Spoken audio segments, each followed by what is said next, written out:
Ang kasaysayan ay paulit-ulit lamang. Ang una ay trahedya pero ang mga sumunod ay komedya.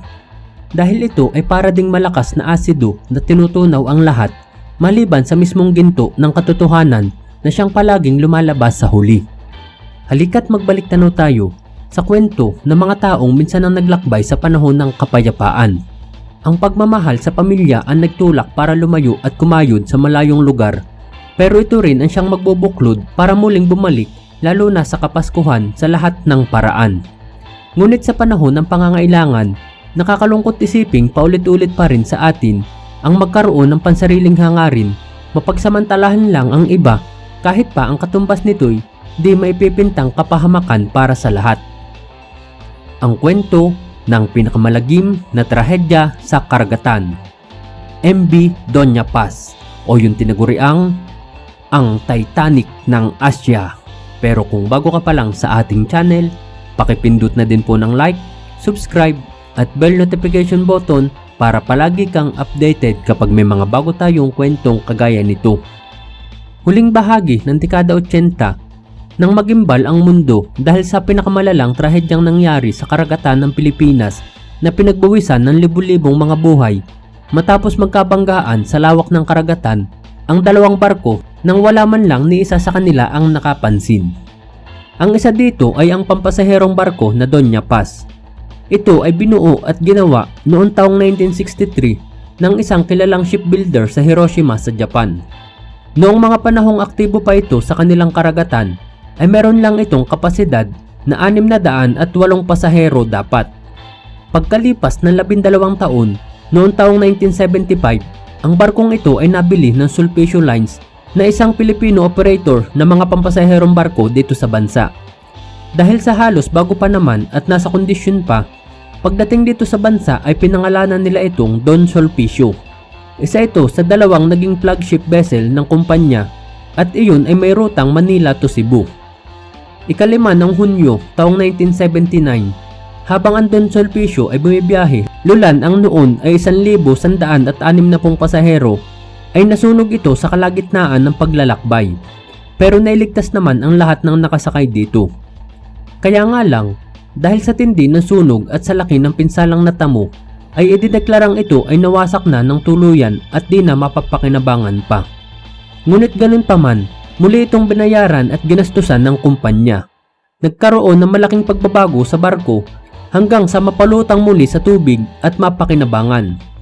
Ang ikalawang anyo ng barkong ito ay pinangalanan na nilang Doña Paz. Dahil sa ang rutang Manila at Cebu ay napalitan na nila ng ibang barko, ang MV Doña Paz ay napalipat sa biyaheng Manila to Tacloban sa Leyte na tumitigil din sa Catbalogan sa Samar. Ang MV Doña Paz ay bumibiyahe lang ng 2 beses kada linggo sa nasabing ruta, na kung iisipin ay lubhang napakadalang kung ikukumpara sa dami ng mga pasaherong nais umuwi sa kanilang mga probinsya na nagtatrabaho sa Maynila, lalo na sa panahon ng may mga pambansang okasyon at mga holidays. At ito nga ang nangyari noong ika-20 ng Disyembre taong 1987. Panahon kung kailan ang mga tao ay sabik na sabik magsiuwi sa kanilang mga pamilya dahil sa nalalapit na Kapaskuhan. Bago pala ay nakitaan na ng malaking pagkukulang sa protokol ng paglalayag ang MV Doña Paz. Unang-una na dito ay natriple ang higit 1,000 pangkaraniwang isnasakay nito kada biyahe. Bagamat tama ang nakalista sa manipesto sa nasabing bilang, ay lumalabas naman na 3 beses itong mas marami noong mga panahon na yun dahil na rin sa pagsasamantala ng iilan na nagpupuslit na mga pasahero kapalit ang pabor o di naman kaya ay nagbebenta ng mga tiket sa iligal na paraan. Sa kanilang pagtulak, kitang-kita na overcrowded na ang mga pasahero dahil ang karamihan ay nagkalat na sa mga daanan at mga hagdanan ng barko at kung saan-saan pang mga sulok na pwedeng mapwestuhan. Dakong 10:30 ng gabi, ang barko ay nasa bahagi ng Dumali Point malapit sa isla ng Marinduque. Tahimik ang gabi at mapayapa rin ang karagatan. Habang ang karamihan sa mga pasahero ay natutulog, walang ano-ano'y ang MV Doña Paz ay bigla na lang bumangga sa isa pang tanker na barko na punong-puno ng mga gasolina at tunay-tuneladang produktong petrolyo na pagmamay-ari naman ng Caltex Philippines. Ang tanker naman na ito ay galing Bataan na patungong Masbate. Ang isang malaking palaisipan ay sa lawak ng karagatan at sa payapa ng gabi ni isa sa kanila sa kapwa barko ni sa linya ng komunikasyon ay walang naganap na pag-alarma sa sakunang paparating, basta na lang sila nagbanggaan at dahil sa lakas ng naging impact ay nagkaroon pa ng pagsabog sa tanker. At dahil nga sa kargada ito ng sobrang lakas mag-apoy ng mga kargang petrolyo ay natapon ito sa paligid nila hanggang sa madamay ang MV Doña Paz.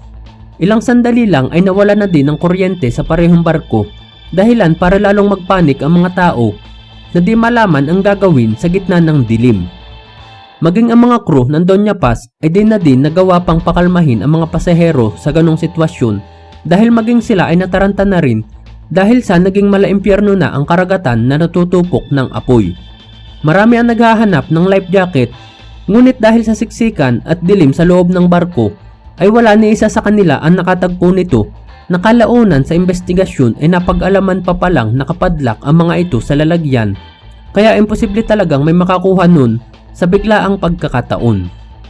Nagkaroon na ng malalakas na pagsabog sa dalawang barko at wala nang nagawa pa ang mga tao kundi makipagsapalaran tumalon sa nag-aapoy na tubig. Kumapit na lang sila sa anumang bagay na mahawakan nila na pwedeng lumutang. Ngunit sa ganong sitwasyon ay imposible ka nang makaligtas pa.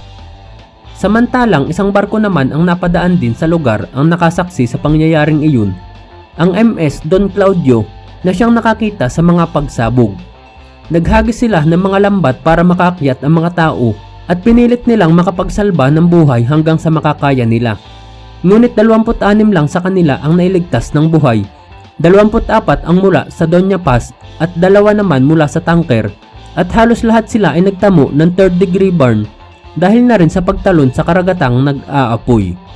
Wala ni isa sa mga crew ng Doña Paz ang nakaligtas.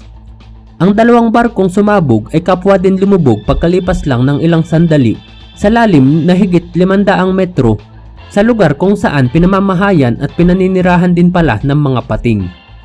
Ang pangyayaring iyon ay inabot pa ng 8 oras bago makarating sa kaalaman ng Philippine Maritime Authorities at inabot ng isa pang 8 oras bago makapagsagawa ng search and rescue operations, kaya't maliban sa nailigtas ng MS Don Claudio ay imposible nang makakuha pa ng mga survivors. Ayon sa inisyal na investigasyon ng Coast Guard ay napag-alaman nilang iisa lamang pala ang crew ng Doña Paz na nagbabantay sa daraanan nila at mukhang nakatulog pa, habang ang iba sa mga kasamahan nila na mga crew kasama na ang kapitan ay nasa kanilang lugar sa barko at nagiinuman. Nagsasayawan din sila at nanonood ng Betamax nang mangyari ang trahedya. Pinatunayan ito ng mga survivors matapos nilang mapansin ang pagkakantahan at pag-iingay ng mga crew sa katahimikan ng gabi kung saan ang lahat ng pasahero ay nagpapahinga. Ang isa pang problema ay sira o wala din silang radyo ng komunikasyon na pwedeng magamit habang naglalakbay, kaya't wala na ring nakapag-alerto kahit pa sabihing nakita nila ang paparating na tanker. Samahan mo pa ng overcrowded na pasahero at walang mga life jackets, ay lumalabas na sa panig pa lang ng Doña Paz ay napakarami ng pagkukulang. Samantalang sa kabilang banda, ang tanker ng Caltex Philippines ay napag-alaman ding pasuna ang mga papeles o walang permiso na maglayag sa karagatan. Karamihan din sa mga crew nila ay hindi mga bihasang mandaragat. Kulang din sila sa mga linya ng komunikasyon. At ang kargado nilang mga gasolina ang siyang nagpalala ng husto sa sitwasyon. O sa madaling salita, ang Doña Paz na dating higit 600 lang ang kapasidad nung nasa Japan pa ay naging higit 1,000 na nang dumating sa Pilipinas, at sa oras ng trahedya ay may karga pa itong higit 4,000 katao na malayong malayo sa dapat ay ligtas na paglalakbay. Samantalang ang tangkar naman na walang permiso para maglayag ay nagpatuloy pa rin sa kanilang operasyon na di alintana ang panganib na maaari nilang harapin. Ang banggaan ng 2 barkong ito ay pinagbawisan ng higit 4,000 katao kung saan 26 lang sa kanila ang nakaligtas. Sobrang sakit ng trahedya dahil nangyari ito sa panahon ng Kapaskuhan kung kailan dapat ay sama-sama ang bawat pamilya. Nang kumalat sa buong mundo ang balitang ito, nagpaabot kagad si Pope John Paul II ng pakikiramay. Ganon din ang Prime Minister ng Japan, ang Reyna Elizabeth II ng United Kingdom at napakarami pang mga pinuno ng iba't ibang bansa. Ang pangyayaring iyon sa Doña Paz ay siyang nabansagang pinakamalalang trahedya sa dagat sa panahon ng kapayapaan sa ika-20 siglo. Higit na mas malaking trahedya kaysa sa Titanic. Ang kasaysayan ay paulit-ulit lamang. Ang una ay trahedya pero ang mga sumunod ay komedya. Dahil ito ay para ding malakas na asido na tinutunaw ang lahat maliban sa mismong ginto ng katotohanan na siyang palaging lumalabas sa huli. Ikaw kaibigan, ikaw ba'y nagiging mapagsamantala din minsan upang mas mabilis makaahon sa kahirapan? Paano mo nalulunok ang mga ito gayong mayroong ibang naghihirap? Maraming salamat sa iyong pakikinig kaibigan. Hanggang sa muli, paalam!